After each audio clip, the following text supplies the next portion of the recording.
Thank you, Sean. Okay. By the way, before we start the questions, I have to mention this because we have Jean-Claude. I mean, he's a man of many talents. So I don't know. I mean, here he's done so much and he's a brilliant person. So, but Jean-Claude actually, he worked in a trading desk. If I'm not mistaken, was it NatWest or Nomura? I'm not sure, but he dealt with NetWest. NatWest, right, in London, I believe. So, I mean, here, if you want to ask any questions also for the Forex, here's the man who's actually been living it and breathing it. I come from the retail side. I've traded for a long time, but here, Jean-Claude comes from actually institutional side. So, um, I have a quick story if you want, Ramin. please, we always welcome Jean-Claude. Go ahead. So if you go to the slide with the Forex market hours, because that when I saw that slide, it jogged my memory. Oh, okay. so so I worked on in NetWest in Frankfurt on the FX trading desk, and our job was mostly to as market makers, and so we the traders sat on one end, and then uh, the client specialists sat on the other end, and the client specialists, the sales force, as we would call them, they would be in touch with uh, companies that needed to to interact with foreign exchange transactions, and then they would ask for quotes, and we would stand on the other side, and then we would quote, not knowing. It was always very interesting. We would never know whether they were buying or selling, so they would just say, okay, dollar mark in 20, and then you'd have to give them a bid and an ask, and you would never know what side they were on, and they were always at an advantage because, let's say they were selling $100 million, and they would call 5 banks, Right. and they would move the market, and you didn't know whether what side they were on. They could really, it was always, every time you quoted, your heart was always pounding because you didn't know which way it was Yes. going. And but we would also take positions overnight, just speculative positions. We would make our money mostly on the bid ask spread, but we would also take speculative positions. And um, and when we left the office, we would hand over our stop loss orders to our London desk, and the London desk would hand it over to the New York desk, and they would hand it over to Sydney, Tokyo, and then eventually it would come back to us in the morning if it wasn't hit. And so one morning, it was like sort of end of March, and we had the entire desk sort of had positions on. It was, I don't remember exactly what currency pair, but probably either dollar mark or cable, one of the two. And and we came in the morning, and first thing we turn on everything, and then we look at the graphs, and there was a blip, and it was a significant blip. And usually these blips used to happen when there was a false data point that was come in, and then so we would never, we wouldn't consider these blips. It wasn't a problem.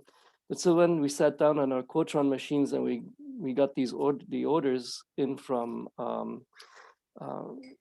from the Tokyo office, and it said our stop loss orders, all of them were hit. But not only were they were hit two big figures below where we had placed them. And it was so bad, it basically wiped out all our profits for the entire quarter. That's how bad it was. Wow. And um, and so that blip that we saw was real. And what happened was, if you notice, Sydney is alone for 2 hours in the 24-hour market. Sydney is all alone. And something happened. So Sydney trades, from 5 to 6 p.m. in that spot. It's Sydney, and then a few 24-hour offices that are 24 hours, and they're not that many. There may be 4 or 5 at the time. I mean, things might have changed now. And usually what we would do is, we would protect our stop, from our colleagues. We would protect the stop loss orders. We would see if, if it hit the stop loss, but things were changing, we wouldn't execute, you know, we would protect our our colleagues. And he tried to do that, but there were some major orders that happened that day in Sydney, and he was the only guy there, and he had no bids to hit. And and then eventually, because it was so low, he had to. And then next morning things were normal as if it never happened, and Oh, we had lost all that money. So it's like 24-hour market, but sometimes it's completely illiquid at like yeah, 5 to 6. very good. Oh, I appreciate that. Yeah, that's a great lesson. Thank you. Yeah. And that's why, again, you want to make sure whatever we are trading, just for me, I used to do a lot of, I mean, we'll discuss it next week, but I would do, I was very proactive, but I just share one little story that I remember many years ago, I did a Swiss franc, and for some reason, I, with my stop loss, but I doubled it. And basically, sometimes when you hit, so we do on the dome and you hit it, apparently I double hit it. So whatever contracts I had, not only I had to cover it, but then I would reverse it. So apparently I didn't know. And overnight it went against me. And then I said, oh, thank God, at least I got my stop loss. Not knowing that, next morning when I started in my platform, I'm looking at it and I see this big green. I made so much money, and relatively that short time it was Swiss franc. That apparently, again, because I had made a mistake, I had reversed. So not only it hit my stop loss, but it went and reversed and started buying the franc, and then it my mistake made me a lot of money. That's So cool. it does. I mean, that was, but you have to be very careful. That's what I'd say. Learn the mechanics first. When you're doing strategy, doing the trading and other thing, silly mistakes like this. I mean, I got very lucky and I never forget that. But you can be very unlucky too. Could have Yeah. gone the other way. And I would have thought, oh, I have so much profit. Oh, goody. Well, we're gonna do this and that and find out how much money I'd lost. So anyway, but those are the joys talking about, hitting those points, but stop losses. Anyway, thank you very much, Jean-Claude. Appreciate You that. I know we'll use your knowledge next week too when we talk about strategies and other things. So any questions, any comments? Well, Uh, Ramin, I'd like to also share talking about the stop loss. I'd like to share my experience last week, and maybe have your and John Claude's opinion. I trade the index futures at a short. I think it's the MES. yeah. Um, uh, Last week, I think. Yeah. So I set the stop loss, but then I made some profit. I moved the stop loss upper. So I actually, even it triggered my stop loss, I can still make a profit. And then I slept. Well, at midnight, somehow I woke up and I just opened the app to see. But to my surprise, the price dropped. It actually went below my set price to cover, and it didn't trigger the stop loss. I don't know why. It's like maybe the software issue or some other issue. I can observe, the price there just penetrate my stop loss, and it does not get executed. And in the end, I have to send another order and cancel that stop loss to exit with a loss. I just don't know whether you have experienced that, or Jean Claude, you have experienced that as institutions, because that made me sleepless. I don't want to, open a position and then sleep. That made me think I have to close everything before I go to sleep. Well, I can just, for Jean-Claude, I will have a question, Sean. Was that like you put it from the like a low of the day? Was it like a few ticks and then it reversed, or it did go way below that and still didn't? Yeah, it But- did went below that. I still didn't trigger that. I don't know why. Oh, okay. Because Yeah. sometimes some part of the night, especially again Asian markets, there is some illiquidity. Even though it's ES, the spreads really open up. And I've seen it happens a lot with like Russell. And what happens is, so ask and bid, even though it hits your number, but because of the spread, it just doesn't get filled. So it that's why I ask if usually if it is something like that, it just goes, hits your price, but then it moves back or it goes through. Sometimes it's ask and bid. But if you say, well, it was way and it just continued, then that's a good question. I have to look at the time of the trade and see what happened. I mean, Wow. when that happens, if it's let's say the software's issue or some issue, Yeah. as a broker, is that easy to claim against the broker, or it's very hard? I've had few issues that couple with TD Ameritrade, one with Infinity, one from TradeStation.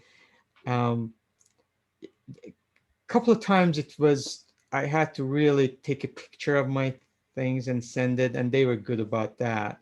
One time they were really fighting it because they thought I was the only one. But if it's general, if there is something that happened, obviously they have to reverse it. But if there's a glitch, yes, that's their, so that's an operational issue. So it should be covered for the client. So they actually, they really eat, they eat it. They eat that loss. It's not like they get compensated for that.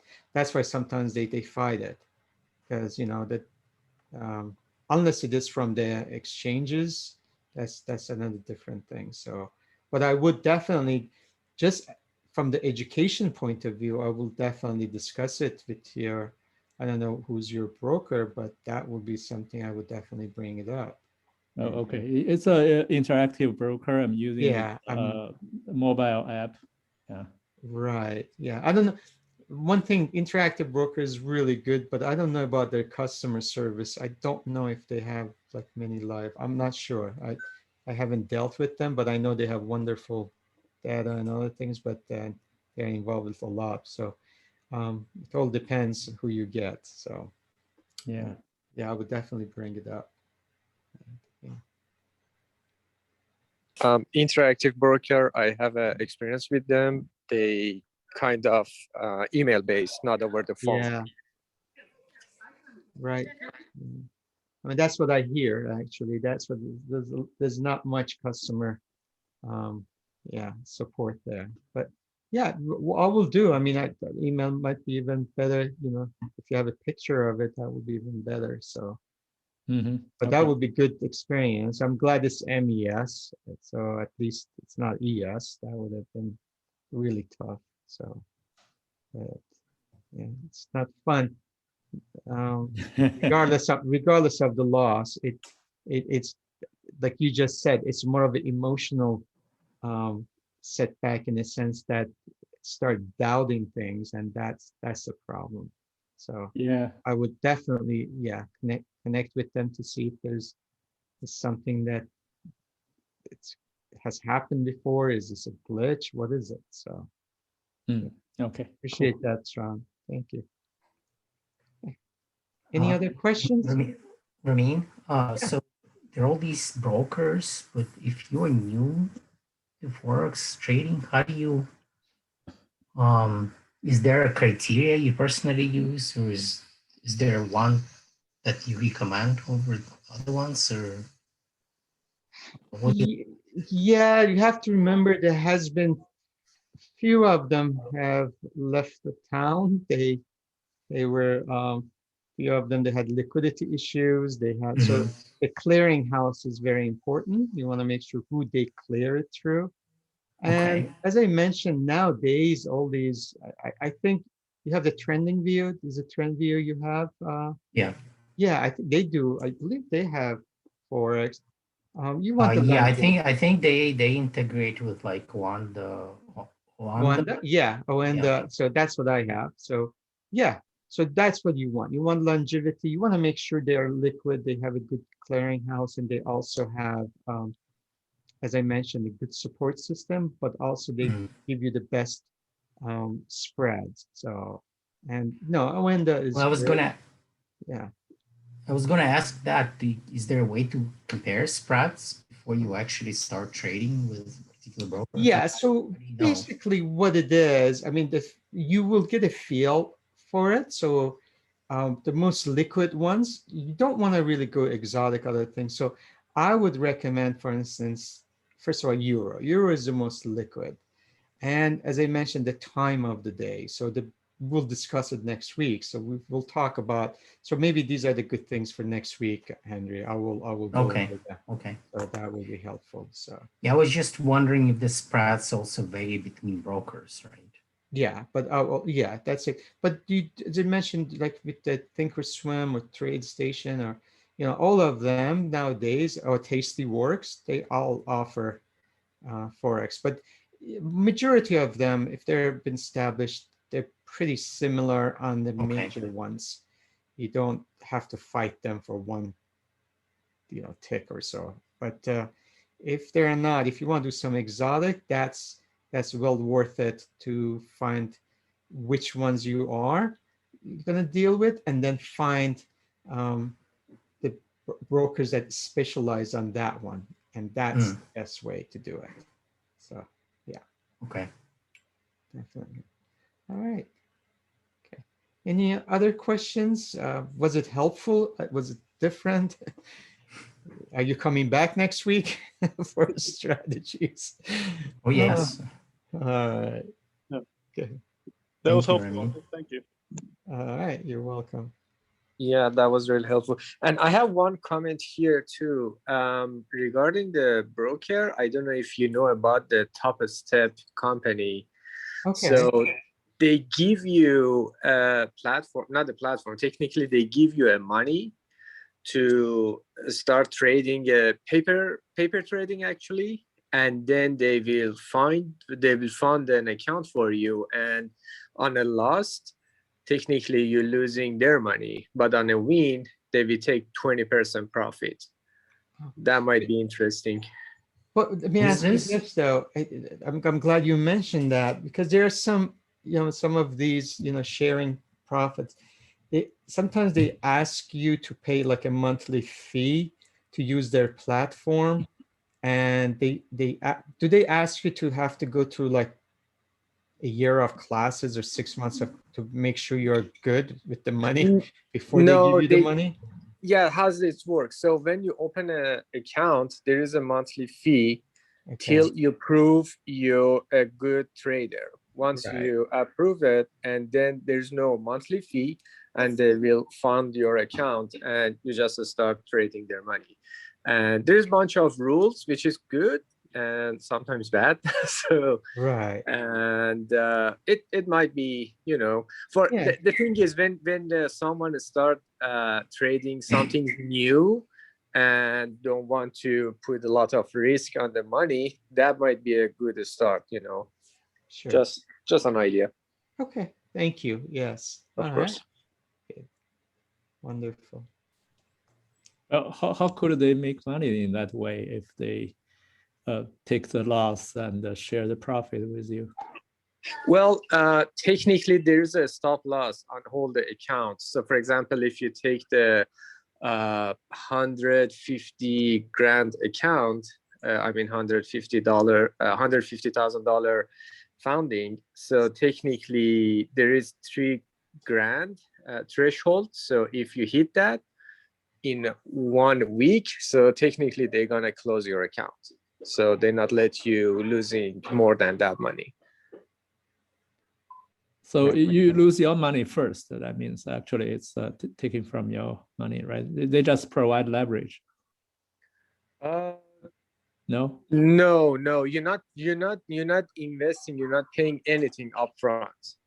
So technically, it's their money, Sean. So basically, what they do, they kind of train you in a sense, but exactly. you cannot lose a lot, and then they can get, you get fired in a sense. So But the thing is sometimes like 60-40. So they know now instead of having them managing money, they got all these people around that they're working for them in a sense. So they just get a piece of the action.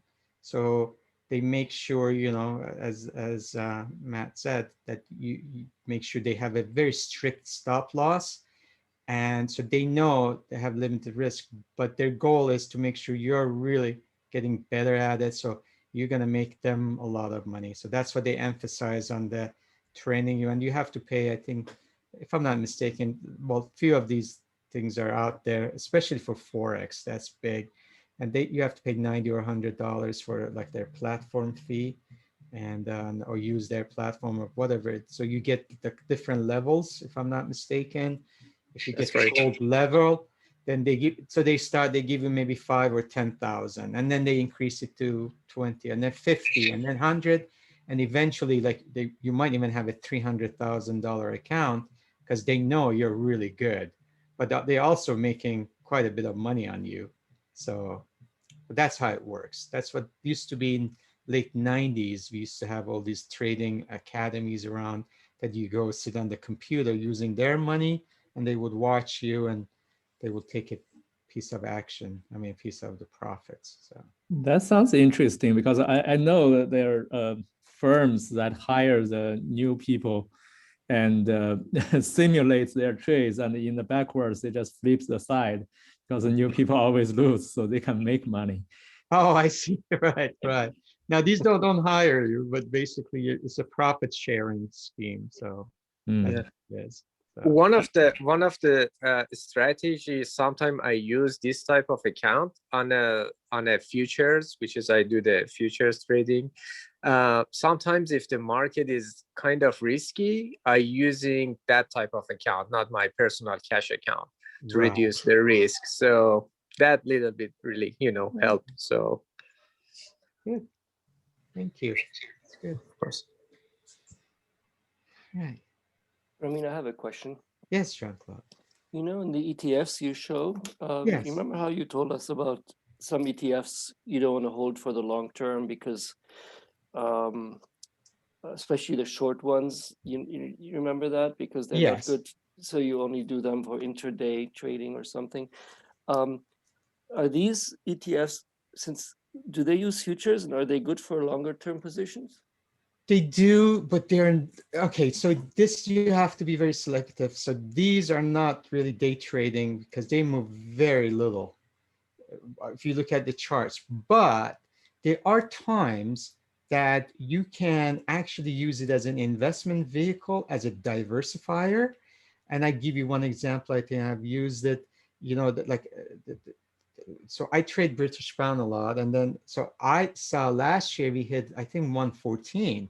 And that was like, there's no way, this is all at the height of the pre-exit. This is exactly a year or some ago. And so I just bought the ETF of the FXB, and I still hold some of that share. So, they don't move that much, but they're very stable. It can be part of your portfolio to hedge against, if there was a drop in your dollar portfolio, you could have a diversification of, for instance, Japanese yen, FXY and FXB, but you can also play FXC and FXA, which is Australian dollar.